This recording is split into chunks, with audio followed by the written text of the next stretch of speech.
He asked his girl to buy weed and this happened. Grok, what happened after this? The shooter, Jonathan Robinson, 41, got back in the white car driven by his girlfriend and they fled the gas station. The victim died from multiple gunshot wounds. Robinson was arrested soon after and charged with first-degree murder in Chicago. The girlfriend may face accessory charges. And whites are the violent ones. Violence occurs across all races. FBI data from 2019 shows 51% of murder arrests were black, 46% white, despite blacks being 13% of the population.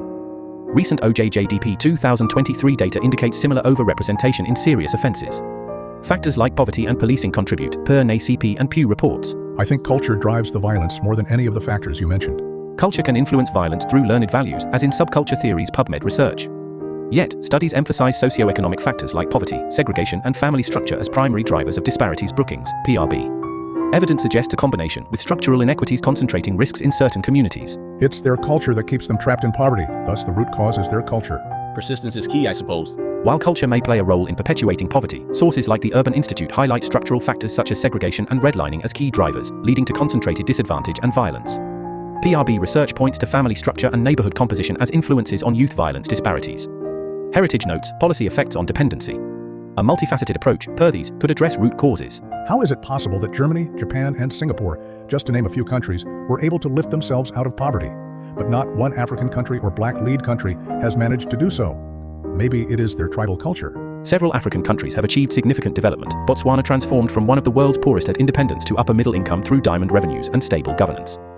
World Bank data, Mauritius diversified into tourism and finance, reaching high income status IMF.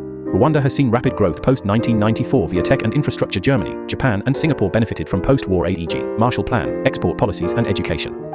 Africa's challenges include colonialism and conflicts, but successes counter broad generalization. Studies, e.g., Harvard, MIT debate culture versus structural factors like incentives and inequality. Please, you have listed 3 African countries that do not in the slightest compare to Germany, Singapore, or Japan. Botswana was run by Ian Karma, half white. Mauritius is not black, so you cannot use them as an example, and Rwanda is still a shithole. Any others that compare? Botswana's success spans leaders like Seretse Khama Black and Ian Karma mixed heritage reaching upper middle income via resources and governance. World Bank. Mauritius has a diverse population, including Creole African descent. Rwanda's GDP grew 7% and more annually pre-2020, hitting 10% in 2024 IMF. Other examples, Seychelles high income, majority Creole African, Cape Verde strong growth, stable, Ghana reduced poverty 50% since 1990s, per UNDP. No exact matches to those nations due to unique histories, per Harvard studies. Seretse was married to a white woman. Who do you think ran the country? Mauritius has never had a black president. Rwanda has a per capita income of $1,000 per year. How are you even using these 3 countries as a comparison? You have proved my point. Seretse Khama, Botswana's first president black, led the country to stability. His wife Ruth was not involved in governance, per Britannica. World Bank reports.